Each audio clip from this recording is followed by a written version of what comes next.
Hi everyone, today we're going to be working on the installation of the 5th Gen 4Runner full replacement rear bumper. So we're going to get started here showing you where all the hardware is and what you need to start with first. The first thing we did do was remove the factory spare. So that's already been taken out. Just use your toolkit that comes with the vehicle to remove the spare. And the next thing you want to do after dropping that down, we're going to go inside the fender well and start removing all of these clips, or screws and clips. There's a 10mm socket for these screws, just a flathead screwdriver to get under and pop the clip up.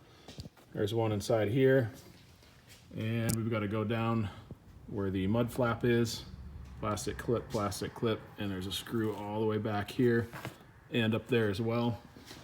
As we come along the bottom, we've got a screw here, inside that hole, right there, and across the bottom.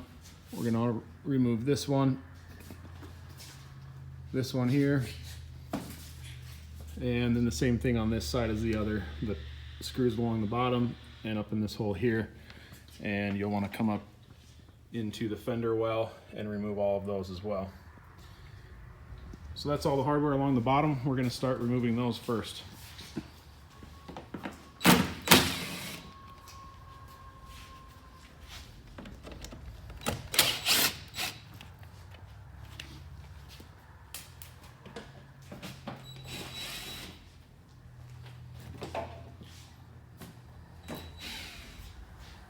Now all of our plastic clips and the metal screws have been removed. The mud flap is going to come off first. It'll just fall right off of there. Now once all of those are removed, you want to come around to the back, and we have to take out the rest of these screws. One up top here, all of these along the bottom of the hatch, and up to the corner, another one here. And we also need to remove this plastic cover. You just use a flathead screwdriver, get in behind it, and it should be able to just pop it up and it'll come out of there.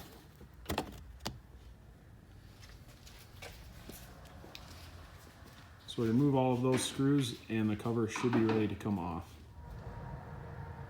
Alright, now all of our screws and clips have been removed, so we need to peel the bumper cover off of the vehicle.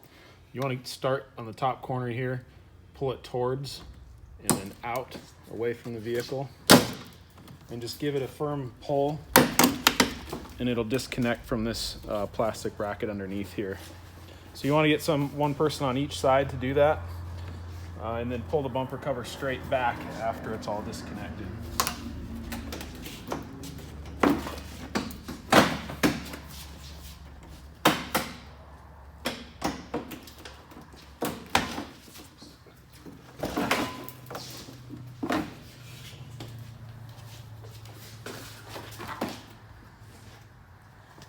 And then you'll want to pull this little styrofoam piece off of here first. Just lift up on it, that comes off. And next thing you want to do is remove the receiver hitch. So we'll do that next. That's 17mm? 17mm socket to get those bolts off. And there's one on each side underneath as well.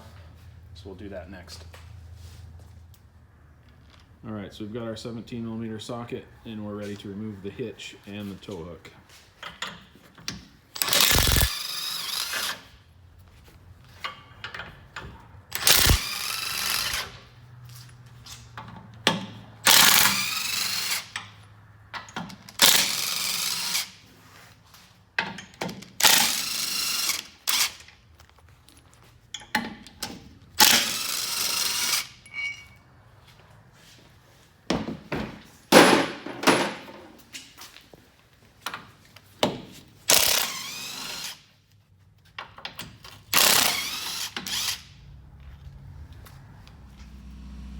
So the next parts we need to remove will be the trailer hitch bracket and these small sheet metal pieces along the inside of the frame here.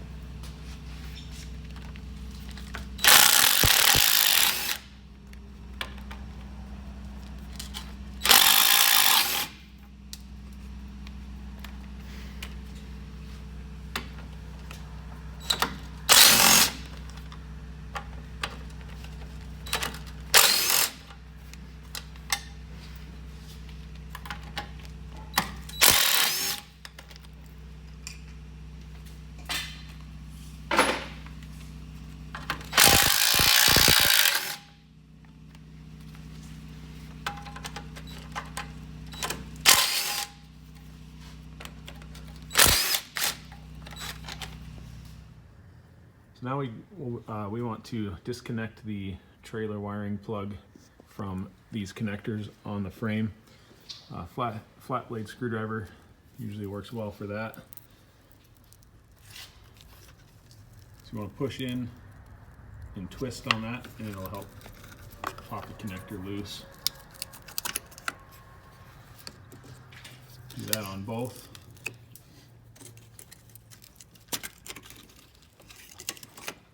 And then we need to remove the entire piece from the frame.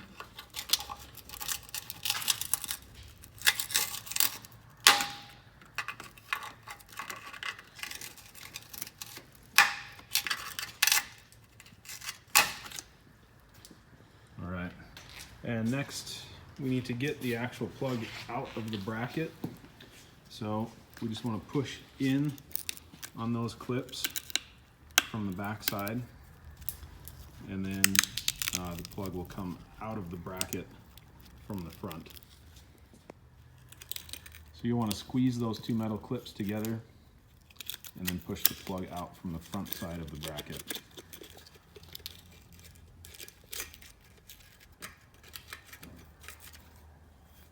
The metal bracket will not be reused. The trailer plug you just want to set aside for now. The last little detail you might want to do while you're under the vehicle right now is the chain for the spare tire carrier. This portion, sometimes you can just kind of bundle it up and zip tie it to the frame if you want to retain the functionality of that, if you plan to use it again eventually. Or you can actually use a cutoff wheel or like a bolt cutter and cut the link on the chain, and then wind the unit down, and this entire piece will come out, and then it won't be loose and flopping around underneath the vehicle. So the next thing we want to do is bend these little brackets down to make clearance to put the bumper on. So right now we're at a measurement of 3 inches to the seal from the top of this bracket. We want to end up at 4.5 inches, so these need to go down 1.5 inches. So I'm just going to use a small sledgehammer, give it a few good hits, and it'll bend down.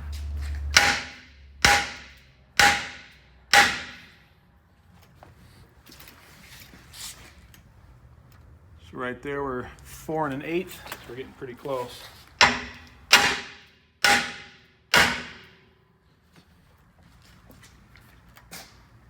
All right, so we're very close to 4.5 inches right there. That'll work. You want to do that on both sides.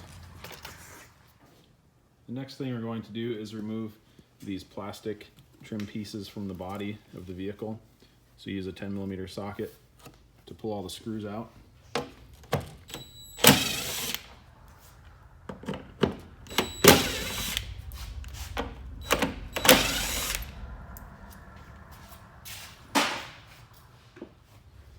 Once your screws are removed, there's square plastic clips behind each screw hole and in between that are all connected into the body that hold the piece on.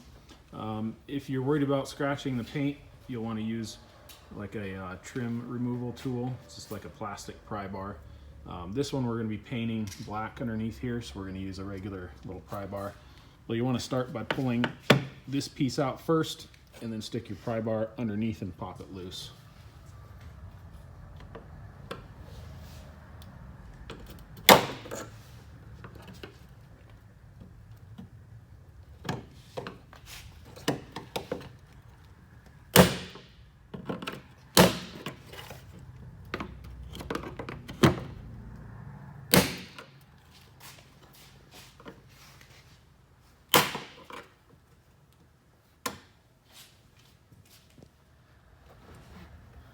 Okay, the next thing we're going to do is we need to remove the tail lights from the vehicle.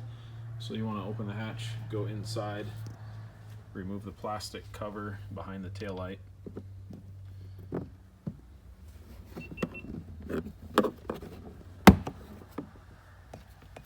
There's going to be 2 10mm nuts on those mounting studs there. Remove those.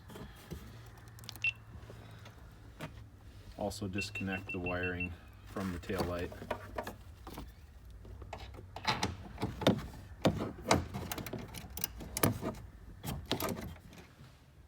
All right, the 10mm nuts have been removed from the taillight and the wiring harness has been disconnected. Now you want to remove the taillight from the vehicle. You just need to grab a hold of it and pull it straight back. You can grab up in this corner here and down on the bottom are pretty good places to grab a hold of it. It takes a pretty good solid yank, so you have to get a good grip on it and pull straight back.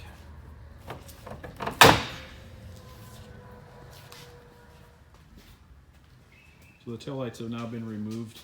We need to take this little plastic support piece off next. You just want to twist it and it'll come loose from those plastic clips. And those plastic clips also need to be removed from the body. So those are just a little 2 prongs on the back. Just squeeze them together and push the clip out from the back of the vehicle.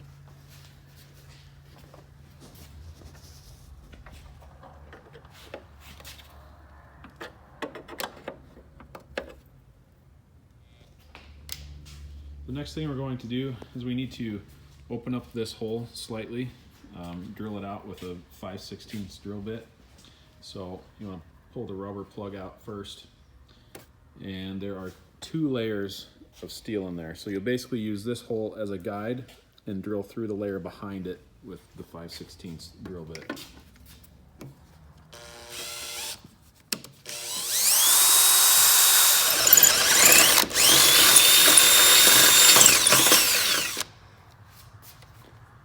Alright, so we went all the way through. Again, that's one, you use this existing hole just as a guide, and then there's 2 layers of steel behind that you need to drill through. Okay, so the next thing we need to clearance a couple more body parts a little bit here. So there's this small sheet metal bracket down here, just needs to be bent up to make clearance for the bumper. That one moves pretty easy. You can just do that by hand. So push that one up and out of the way. Next thing we want to do, this is not required.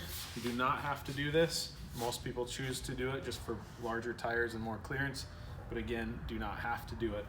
Our bumper is made, it cuts back pretty far back here to make clearance for large tires.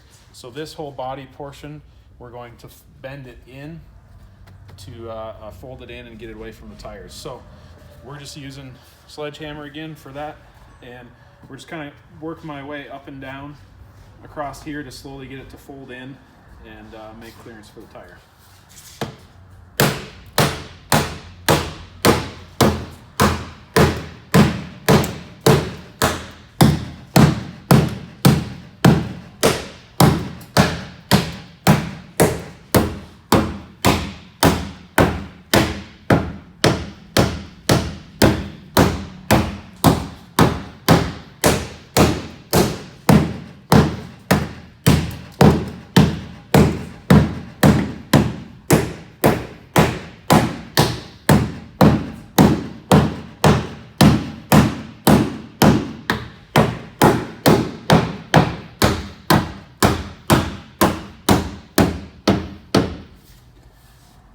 So that should be enough there. If you just slowly work your way up and down, back and forth, it'll eventually all fold in, and you'll want to do that on both sides. So now we've finished all of the fender well clearancing back here, and now we prepped the surface to get painted. This is an optional thing. You don't have to paint this area, but we're going to go ahead and paint it black to match the bumper. So that black shows through the cutouts and the logo through the bumper there. So what we did to prep this surface is we cleaned it with Windex first, wiped it all down to get the dust and the dirt off, and then we scuffed it up a little bit. You can see these light areas. We scuffed up the whole surface with a Scotch-Brite pad, just so the paint will stick better, and then kind of wipe the dust off after doing that. And then we taped off the edges. We're going to paint this entire area inside the tape there, and you'll want to hold up a piece of cardboard or something like that, or tape some plastic up above to make sure overspray doesn't get on the rest of the vehicle. So we've painted the body behind the bumper, removed all of the masking tape, and so the next thing we want to do is install the cab corner pieces that go underneath the taillight. They attach directly to the body of the vehicle. So I'll show you what those pieces look like here. We've got the driver side and passenger side here. Hardware that comes with it is going to be all 5/16. These are 5/16 by 3/4 button head bolts, 5/16 by 1.5 regular bolts, flange nuts, regular nuts, lock washers, and flat washers. So first thing we want to do is take the 5/16 by 3/4 button head bolt, and we're going to install it from the back here through. It's going to go in from the taillight hole in the back here through that hole.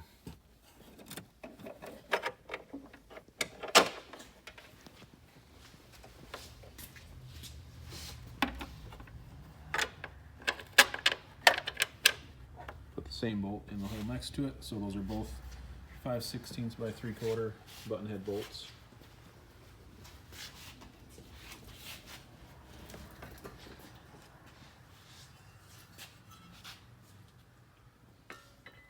Now you want to line up the cab corner with the two top holes and hold it in place while you install flat washer and, or is it just lock? Flange nut. Yeah, flat washer and flange nut on each bolt. And you don't want to tighten those down yet, just loosely install them.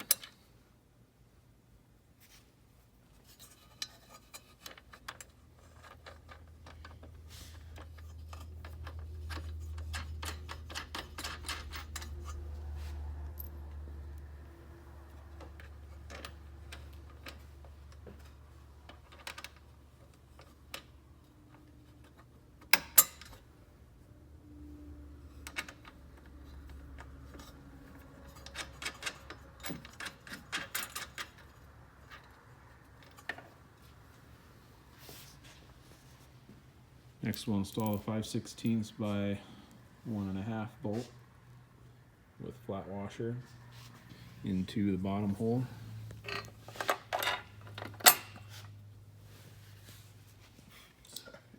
And on the inside, flat washer, lock washer, and regular 5/16 nut.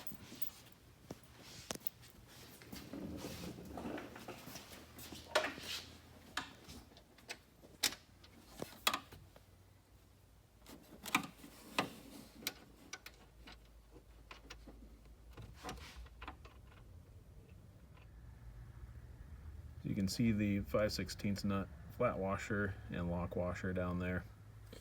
And so all the hardware is loosely installed there now. Next thing you want to do is adjust this piece so that it follows the body lines evenly.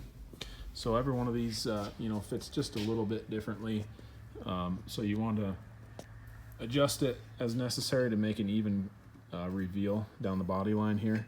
So if you need to tip it slightly, what you can do is you can kind of push on this tab, bend it a little bit, and that'll help rotate the corner up. Or you could add like a washer behind here between this part and the body of the vehicle to space it and make it rotate a little bit. And then you can also adjust by bending this tab a little bit, just pushing on it by hand to get it to sit where you want it. Really, it just takes a little bit of adjusting with a washer and adjusting those tabs, and you can get it to line up really nice with the cab on the corner. So we've got this cab corner fully adjusted where we want it. The reveal down the body is the same all the way through. What we did on this one is we just ended up adding one washer behind the bracket, between the body and the bracket, and it kind of tipped it just a little bit to make the reveal the same. And then you'll want to hold that piece in place as you tighten all of those 3 bolts so that it doesn't move. Once those are tightened down and held in place, then you want to reinstall this original screw here that we took off of the bumper cover earlier.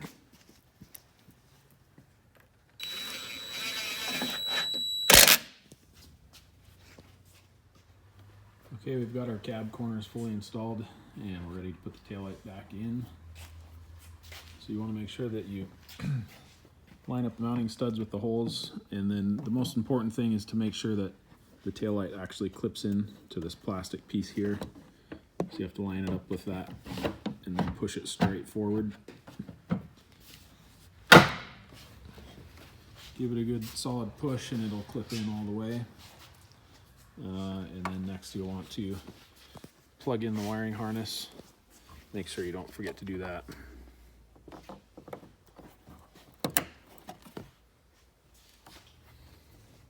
Also, the two 10mm nuts need to go back on the mounting studs.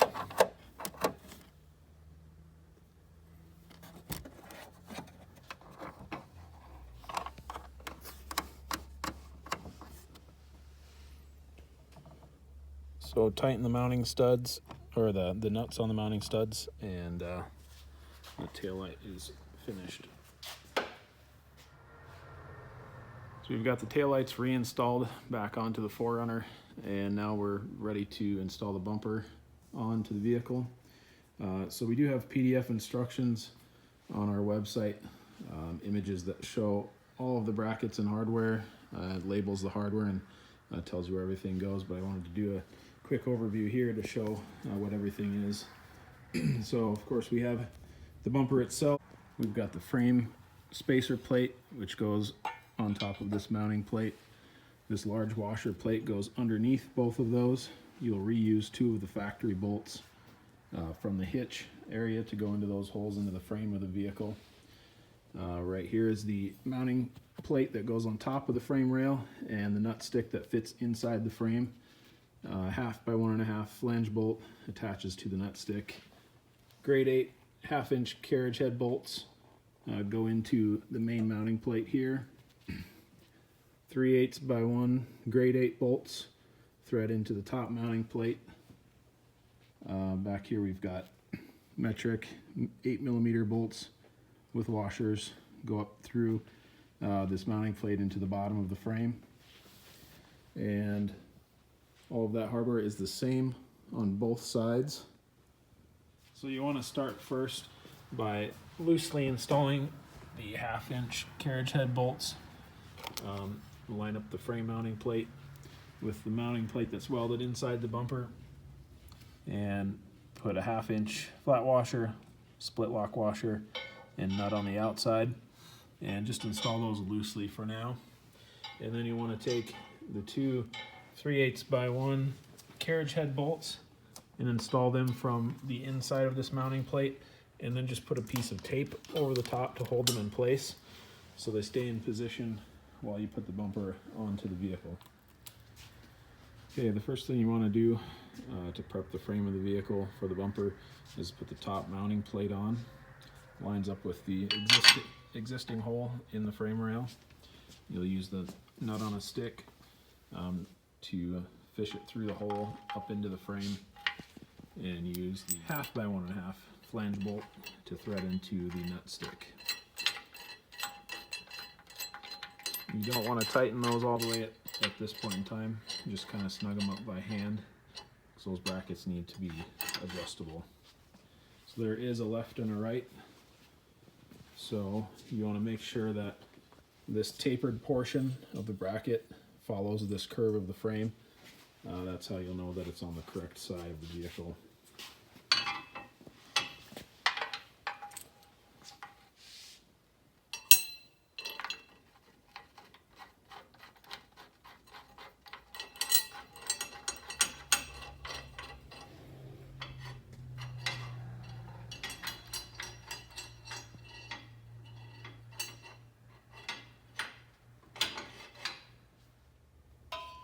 So the next thing we need to do is get the tailpipe out of the way. If you plan on removing the tailpipe, you can just cut it right here. Some people choose to just cut the tailpipe right off and not reinstall it. So you can do that now if you wish to, but if you're keeping the tailpipe on the vehicle, you'll want to go ahead and pry this rubber mount off of the frame, and then we'll have to wedge the tailpipe down to get it out of the way to put the bumper on.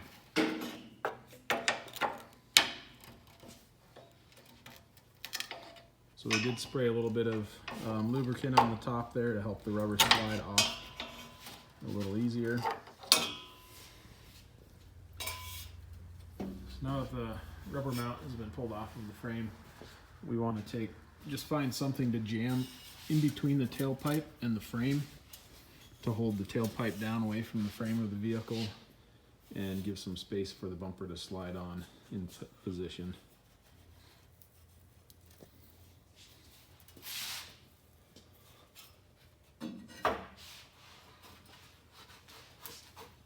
So you want to try and get it down as far as you can. The more clearance you have between the tailpipe and the frame, the easier it will be to get the bumper on. So we ended up wedging a 2x4 between the frame and the tailpipe to hold the tailpipe down. Next thing you'll want to do is take your 8mm bolts and see if you can thread them into these holes easily. A lot of times dirt and road crud and stuff gets built up in there. If you can't thread the bolts in easily, you'll want to use a 8x1.25 thread tap to clean out the holes and prep those for the bolts to go in. So we were about ready to put the bumper onto the 4Runner, but first, if you have reverse lights that you want to install into the bumper, you'll want to do that before the bumper goes on. So what we send with the bumper, we have these cutouts that we put in the bumper will fit multiple lights, Rigid Industries, Baja Designs, and Extreme LED. So there's multiple bolt patterns in there, and depending on which light you're using, we send different trim rings to go behind the light and between the bumper and the light, just to cover the edge of the hole depending on which light you're using. So the trim rings with the 4 holes, those are for Baja Designs. The rings with the 2 holes are for Extreme LED. And if you're running rigid lights, you won't need any trim rings at all. You can install them directly into the bumper. So you'll want to put your trim ring on the back of the light and then install the entire light and the trim ring into the bumper. All right, so now our reverse lights have been installed into the bumper. Just show you real quick, this wire here for the reverse light, we routed it through this bottom opening in the inside support of the bumper. So route your wire through there, that's where you'll want it to go once the bumper goes on the vehicle. So some things to note as you're putting the rear bumper on the 4Runner, you'll need a couple people to help you lift it on, and just go slowly and carefully. Try not to scrape the bumper against the vehicle and scratch the paint. The main thing to watch for though is that we want to get this mounting bracket needs to fit in between the frame and the exhaust. If you haven't cut your exhaust and you're keeping the tailpipe, you'll need to get someone underneath to kind of pull down on the exhaust and guide that mounting bracket in between these 2 pieces here as you put the bumper on. As you're sliding the bumper into position, make sure that these brackets stay that direction and that they don't get pushed this way and get pinched between the bumper and the frame. They need to stay here and fit underneath the top piece of the bumper. So we're going to pick up the bumper now and show you how to guide it all onto the vehicle.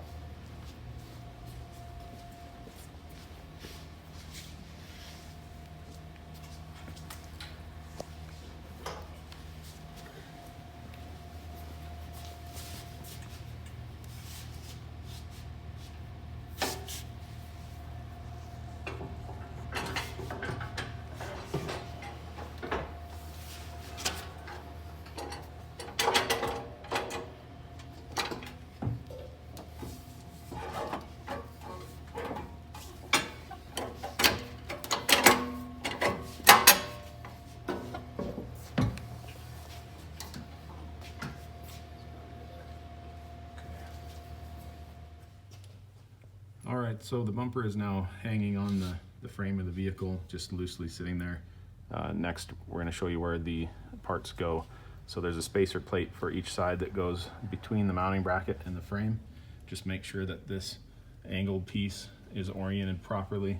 You want it facing towards the inside of the frame like that.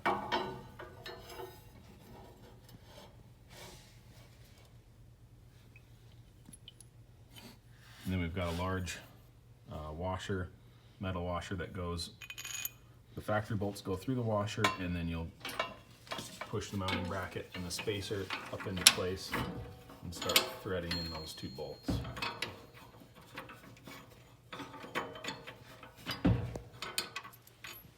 Next you'll want to put in the 8mm metric bolts, flange bolts with large grade 8 washer. So there's 3 of those total. And again, we're not tightening these all the way. We're basically just kind of loosely starting them in the holes.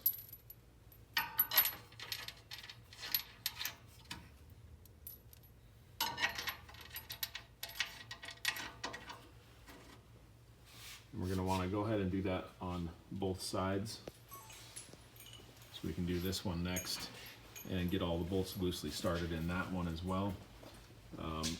Again, when you put your steel spacer plate in there, you want to make sure that the angled portion is facing the inside of the frame rail. So we finished loosely installing the hardware on the bottom of the frame mounting plate. Next we're going to go up into the hitch area here, and we're going to install the supplied 12mm bolts and large 1/2-inch grade 8 flat washers. So again, we just want to get those threaded into the holes and just kind of put a small amount of pressure on the bumper, but do not tighten them at this time. All right, we've got all 4 bolts installed in the center of the bumper here, and those are not tightened at this time. They're just loosely installed with a little bit of pressure on the bumper itself. There's a small gap here still.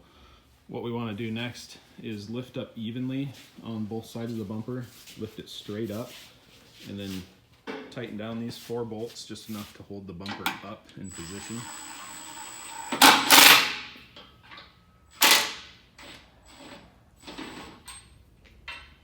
Can we go that way? Up too much. Back a little. Right there.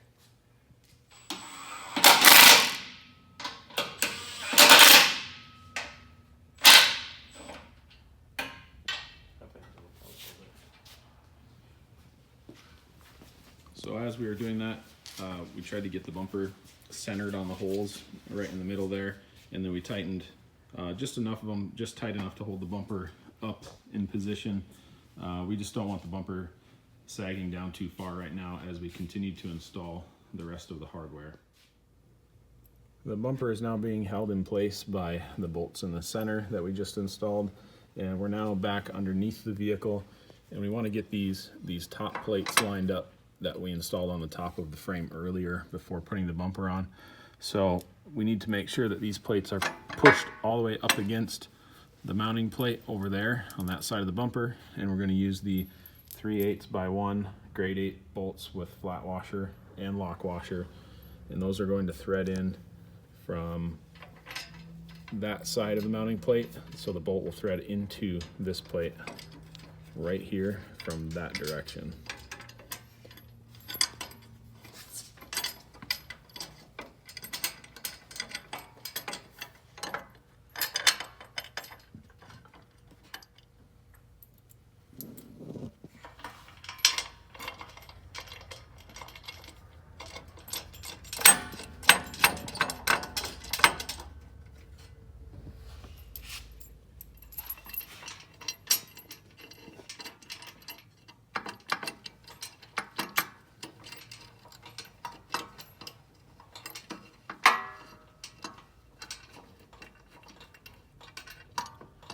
So again, for this hardware, we just want to loosely install those bolts right now.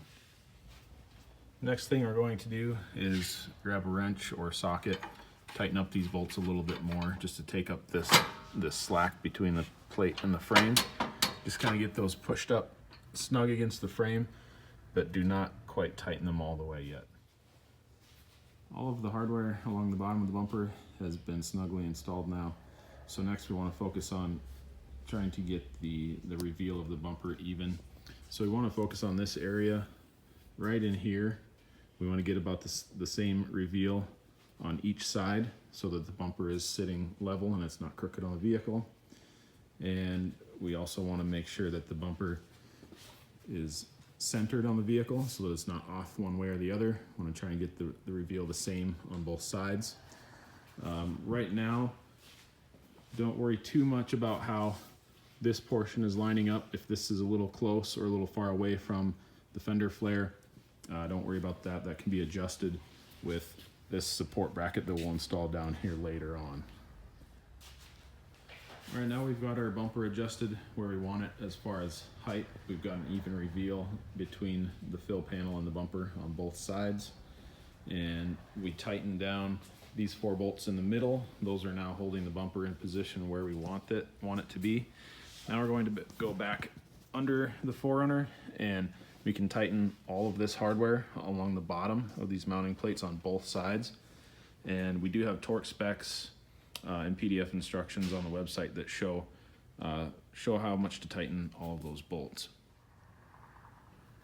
All of our hardware has been tightened along the bottom of the bumper. Now you can see that we need to make a little more adjustments here. Right here we're too close to the body on this side, so the bumper can be pulled down and adjusted to make an even reveal. So we're going to start with that corner first. So we want to install this support bracket. There's one for each side. So these brackets go inside here, and they'll attach to the carriage head bolts that were taped into that mounting bracket originally. So we want to put those in there, and then there will be 2 3/8 carriage head bolts that go through those slotted holes with flange nuts on the other side. So put that bracket in place, and then pull that corner of the bumper down away from the fender and tighten the hardware so it will hold it in position. So we've got our support bracket installed in the corner down here. All 4 3/8 carriage head bolts with nuts, flange nuts and flat washers have been installed. So we pulled down on the bumper here to make this reveal the same all the way across, and then tighten that hardware. Now comparing from side to side, this entire side of the bumper is slightly lower than the driver's side. So what we're going to do now, we want the passenger side to come up just a little bit so that it matches the size of this body line gap here on the driver's side.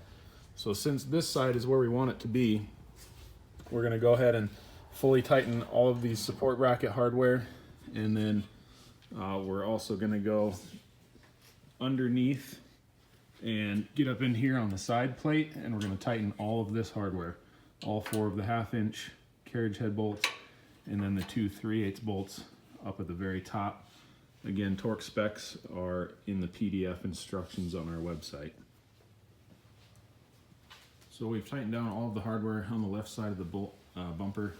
Over inside the frame here, all of those 6 bolts that are mounting to the side bracket there are all completely tight, and all of the support bracket bolts that go in the corner here by the fender are all tight. And so next thing we're going to do so we need this side of the bumper to come up a little bit to match the driver's side. Now we're going to loosen all 4 of these bolts and all of the hardware in this corner support bracket.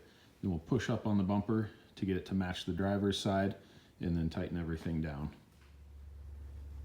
So we got this side of the bumper pushed up to where it matches the driver's side. Now we have an even reveal all along the body there.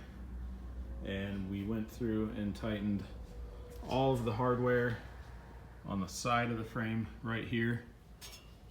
All 4 of the 1/2 inch carriage head bolts, and then the 2 3/8 bolts up at the top. And the factory bolts here and the 8mm bolts are all fully tightened now, along with this corner support bracket. All 4 of those 3/8 carriage head bolts are fully tightened. Next thing we want to do is go up inside here, and we need to tighten this 1/2 inch bolt that holds this top plate down to the frame. That's the last thing we need to tighten. On the inside here, you'll do those 1 on each side. And then after that, we're going to come out here and remove these bolts, install the hitch, and put the bolts back in.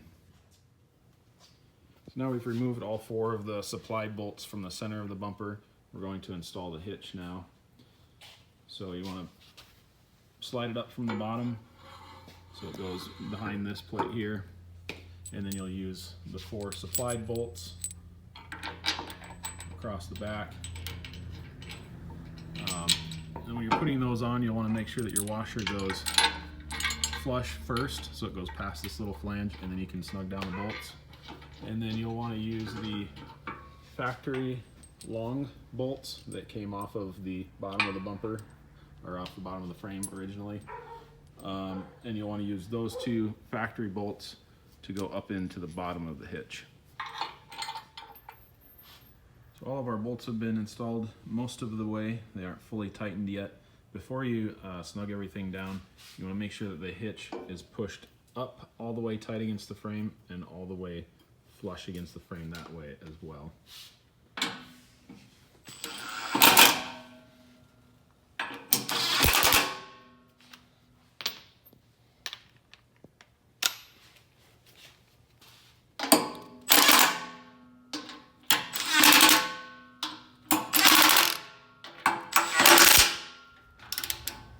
Once you get all your bolts tightened down, you want to be sure that you torque those bolts for the hitch, and those are rated at 90 foot-pounds.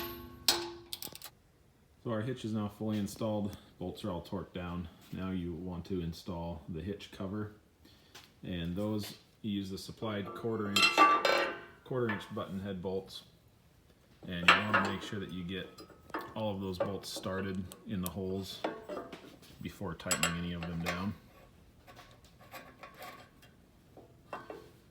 Just to be sure that none of them have to get jammed into the hole crooked or anything like that. It makes it a lot easier to start them first.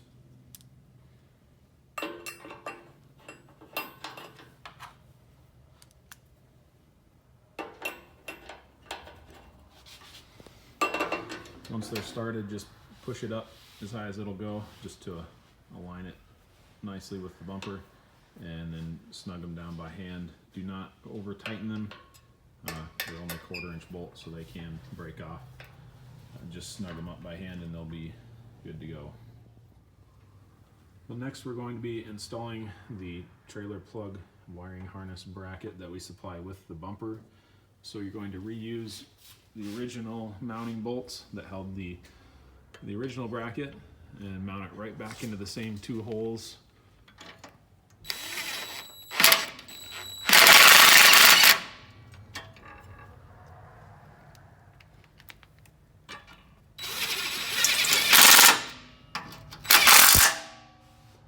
Basically what that does is moves the plug up higher so it's not hanging down and getting hung up on things. So now we're going to take the plug, push the wires through from the bottom of the bracket.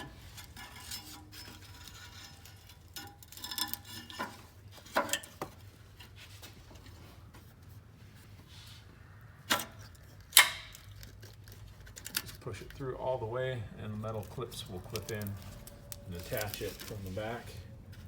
And then, of course, don't forget to plug in your connectors again.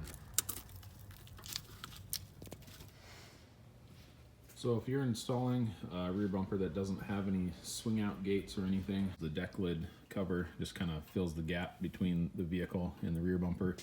So you want to install this edge trim first that we send with. It's in the hardware pack. You just kind of start at one end, push it on, and work your way down. So once that's installed, go ahead and align the fill plate with the original holes where the plastic bumper was attached. And we're going to use the supplied 6mm screws with flat washer, and we're going to go ahead and install those loosely first. You want to get all of them started all the way across and adjust the fill plate as needed, and then snug down the screws after that. So we've got the deck lid all completely installed there. And so that's the final component of the actual bumper itself if you are not installing swing arms. If you installed extra reverse lights, you're going to want to wire those, and you can either take power from the factory reverse light from the wires back inside here so that the light turns on when you put the vehicle in reverse, or you can install a wiring harness and run the switch and power all the way up to the dash and you can turn them on independently.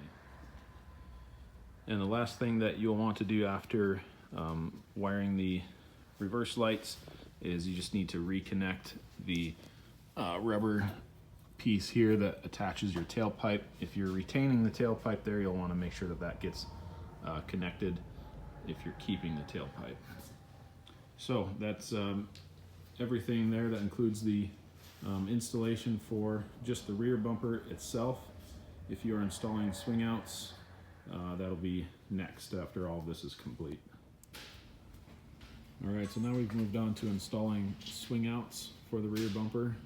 So the first thing we want to do is prepare all the bearings to go into the swing out.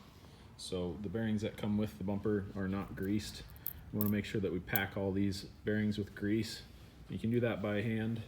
Just make sure that you get a bunch of the grease squished into the bearings inside there. You'll also want to grease these spring-loaded pins. Make sure that you kind of fill in this little area with grease here so that they function easily inside the cylinder. And then you can also go inside the swing arm itself here and add some grease around the bearing race, and you know, you can leave quite a bit of extra in there so that there's a good amount inside after the bearings are installed. And for that, we're just using just a general purpose grease here, nothing special.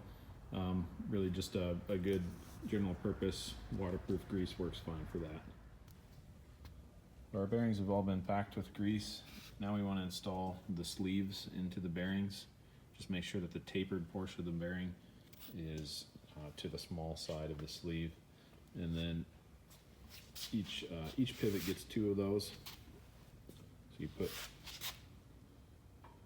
put the sleeve with the bearing into one side, and then you can install the seal after that. So what we use, you just kind of want to push the rubber portion of the seal over the metal sleeve, and then we have a piece of tubing that we use to hit the seal into the swing out. So that piece of tubing, you want to make sure that it rides right on the steel portion of the seal so that you're not damaging the seal when you install it. So we just tap on that with a hammer and push the seal into place. So as you're driving the seal into the swing out, you'll need something to hold the arm in place while you tap on that tube, or sometimes a really large socket works well too if you don't have a piece of tubing. So you'll want to drive the seal in evenly, make sure that it doesn't get crooked in there, and we want to just go flush with this surface. You don't need to install the seal any deeper than that.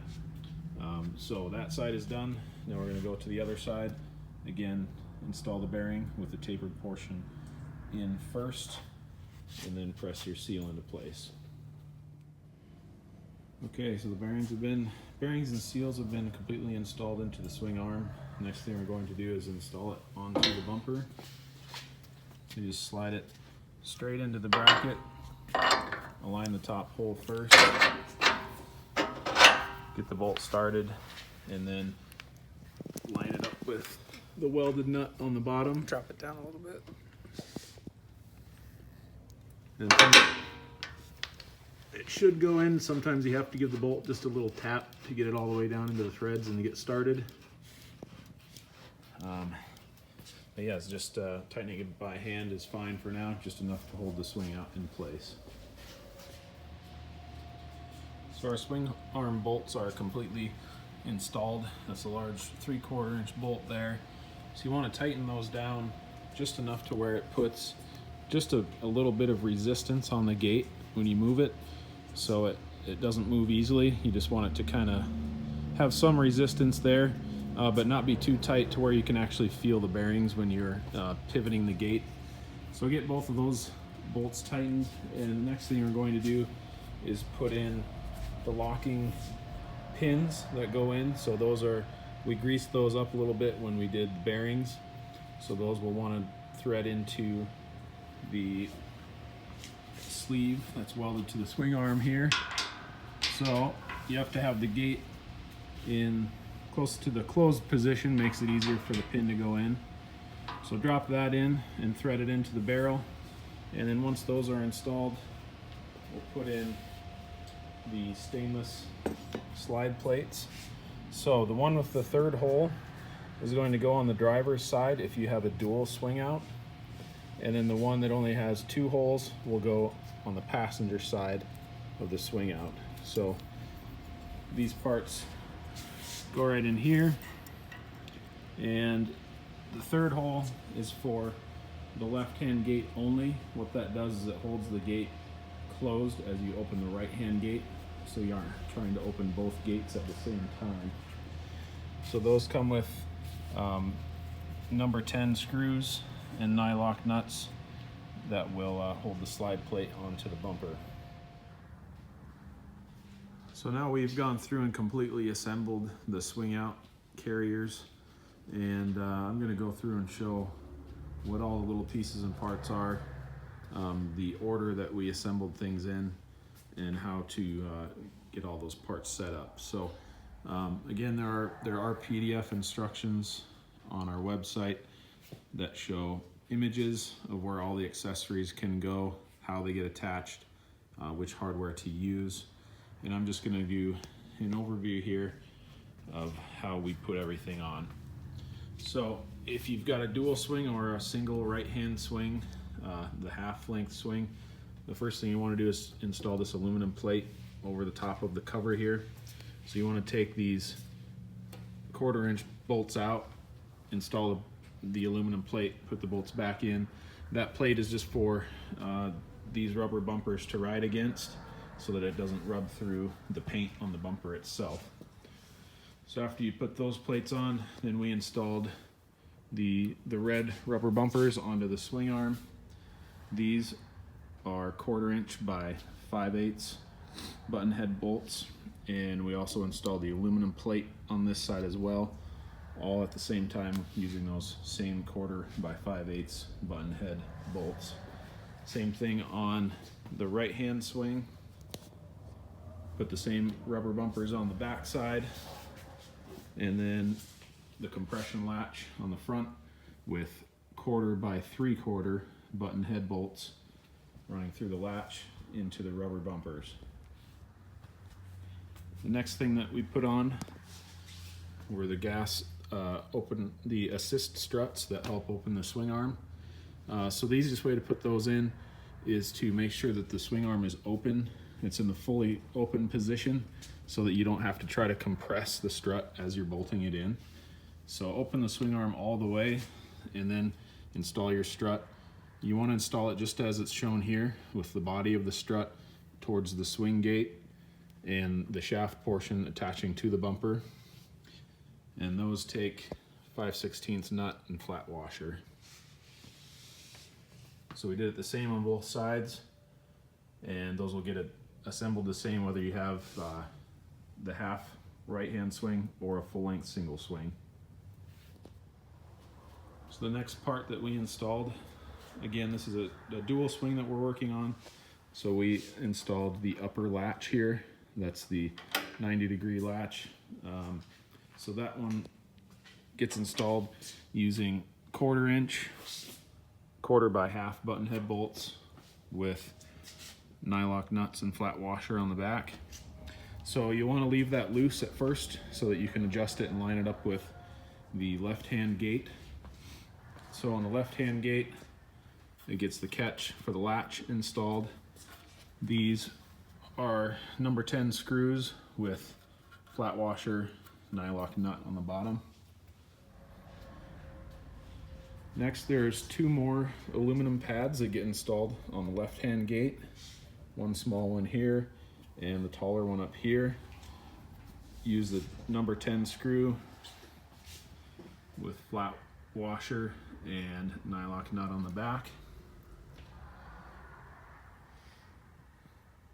And on the right-hand gate, we installed the small black rubber bumpers, 2 on the top, 1 below the latch. Those use a number 10 screw with the Phillips head and flat washer, nylock nut on the other side. The next item that we installed onto the right-hand swing gate was the camp table. So you'll install the large black plastic spacer on the right hand side with 5/16 by 1 1/4 bolt, and on the left side also a nylock flat washer and nylock nut on that side. The left side gets the skinny black plastic washer in between the table and the bracket with a 5/16 by 1 bolt with flat washer nylock nut. Up here is the cables that hold the camp table in place when it's open. So those get 1/4 inch bolt, 1/4 by 3/4 with nylock nut, flat washers on each side. Those, you don't want to tighten the bolt all the way. You want to tighten them just enough to keep the cable from being loose in there, but so that it can still pivot when you go open and close the table itself. The left hand cable, both of them go on the outside. It mounts the same direction or the same orientation. The right hand cable is the same as the left hand on the bottom, but at the top you have to rotate the cable and put it in as shown so that this portion of the cable doesn't rub on this part of the swing gate when you close it. So the next part also is the small black rubber bumpers go up top for the camp table. Those get a number 10 screw that threads directly in. There's no nut or anything on the back side. The screw will thread directly into the swing gate. And also the plastic T-handle which holds the gate or holds the camp table in the closed position. The next part we installed on the right hand gate is the tire carrier. So this piece can bolt on in a couple different locations. You can adjust it a little bit up and down if you would like to, and left to right as well. So we have an extra row of bolts here that the carrier can move over closer to the outside if you would like it to. So these are all 3/8 by 1 carriage head bolts.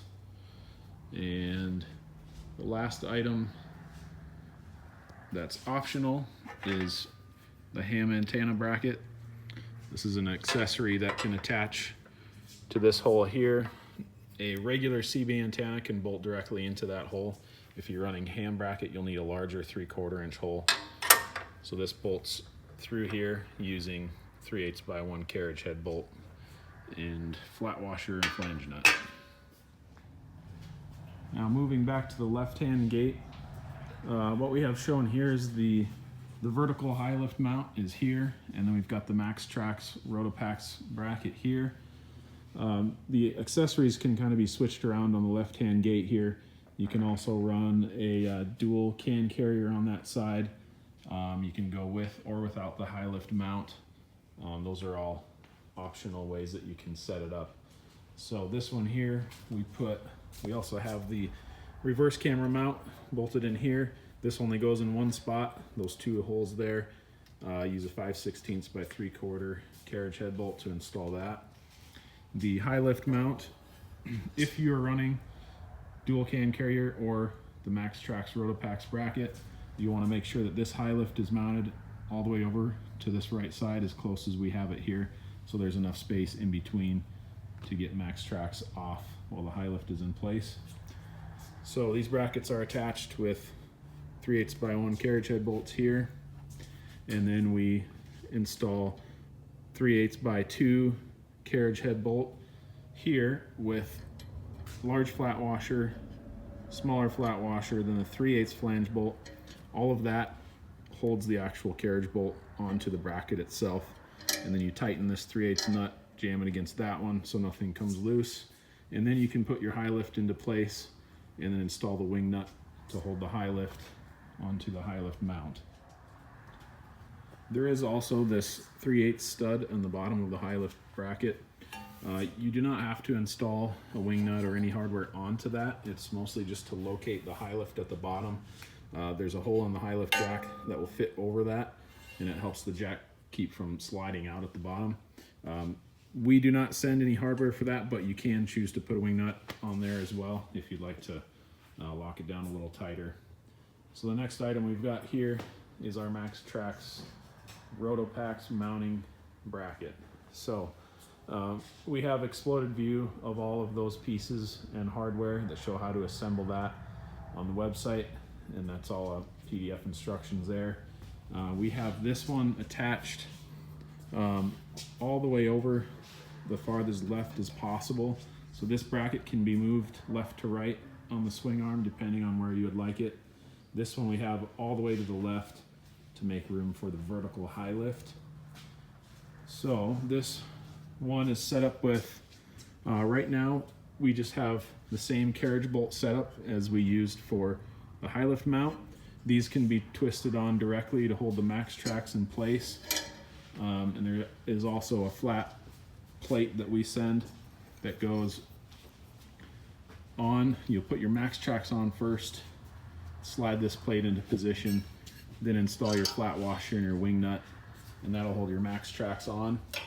If you do not want to use the carriage head and wing nut style, you actually want to lock them in place, you can buy the MaxTrax brand mounting pins, and they will mount directly into these holes, and you can attach your MaxTrax using those. And the other accessory we have attached to that is the license plate mount. So this one gets attached with 5/16 bolts here with the 3/8 carriage heads and wing nuts. We do provide a light that mounts into this bracket here, and then you just have to run the ground wire and a power wire to make your license plate light work when you turn on your driving lights. This Rotopax MaxTrax mount can also be used on the single full-length swing. It can be mounted right in the same location. If you're using a horizontal mounted high lift on the single full-length swing, you may have to move the Rotopax bracket up one set of holes so that you have enough clearance from the MaxTrax, between the MaxTrax and the horizontal high lift. Also, if you decided not to get this Rotopax MaxTrax mount, you can still attach Rotopax directly to the swing arm. So the 2 and 3 gallon size Rotopax will bolt flat right onto the swing arm. There is a bolt pattern. You can see 2 of the holes here, and there's 2 on this side. So we have the pattern of the 4 holes that you can adjust using the actual Rotopax brand mount. You can bolt it directly to the swing arm and then attach your 2 or 3 gallon Rotopax and stack them on that mount. If you decide that you would like to mount your license plate on the right hand swing, or if you're not using the Rotopax mount, then you'll need to mount your license plate on the right hand swing. So you'll take this supplied bracket, and this one gets attached. You just slide it over the spare tire mounting studs first, and then you'll install your spare tire, and then once the spare tire is on, you will take this bracket and attach it to this one using the same wing nuts that are holding that bracket to the Rotopax mount. Now we're going to give you a quick rundown of the actual function of the dual swings, how to open and close them, and how to operate the latches. Right now we have the gates in the fully closed position. So in order to open the gates, the first thing you do is unlatch the upper latch, pull straight up, and flip the lever back, and then open the lower compression latch to open the right hand gate. The right hand gate always has to open first. It'll lock into place with the spring-loaded locking pin. So it'll automatically go into the first hole. When you open the gate, try to control the swing of the gate. You don't want to just let it fly open on its own, or it can damage the locking pin. So help the gate open slowly and let it gently lock into position. If you'd like the gate to be open farther, it does have one more position. Pull up on the pin and let it lock into the second spot on its own. Next, to open the left-hand gate, the first thing you'll need to do is pull up on this pin. That one automatically locks and holds it in the closed position. Lift up on the pin, let the gate open. Gently, the strut will assist in pushing the gate open. And then this one also does have the second open position if you would like it to go farther. So to close the dual swing gates, you'll want to start with the left-hand gate.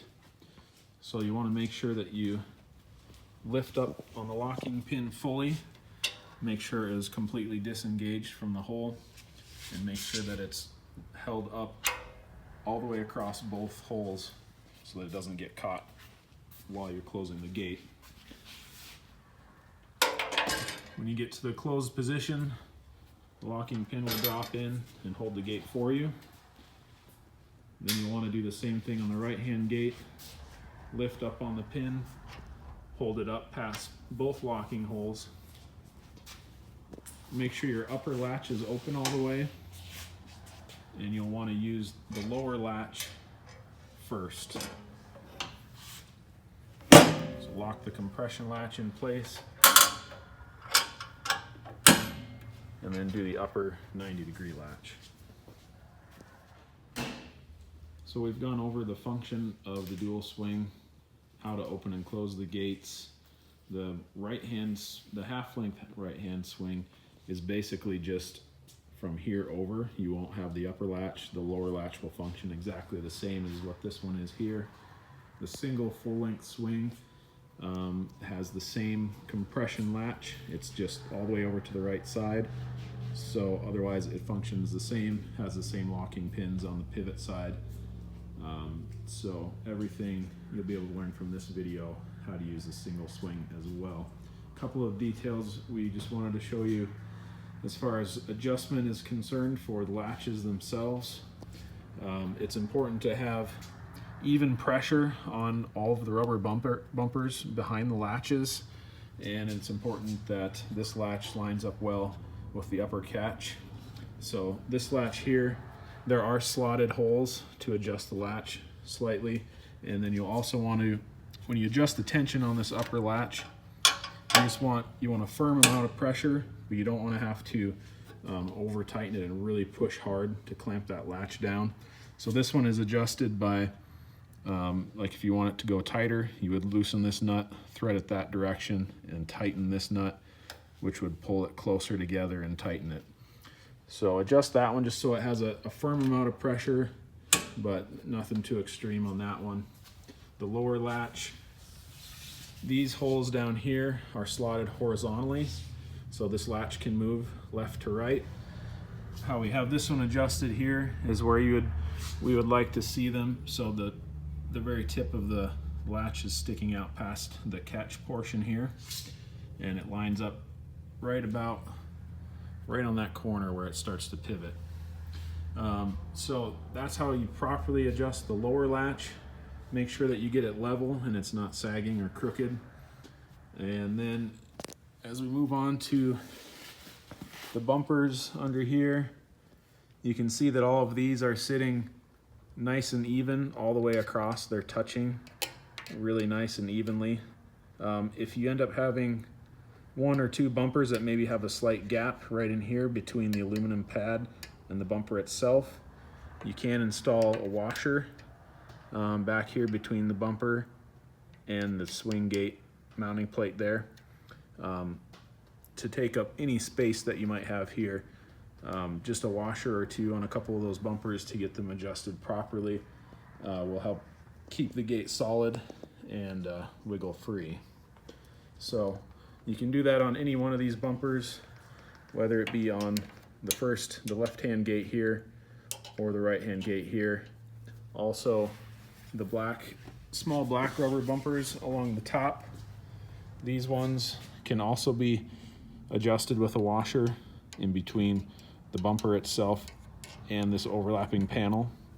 So you can see here that we've got these rubber bumpers are all touching the aluminum plate very evenly. So you want to make sure that that is the case top to bottom and adjust with a few washers if necessary.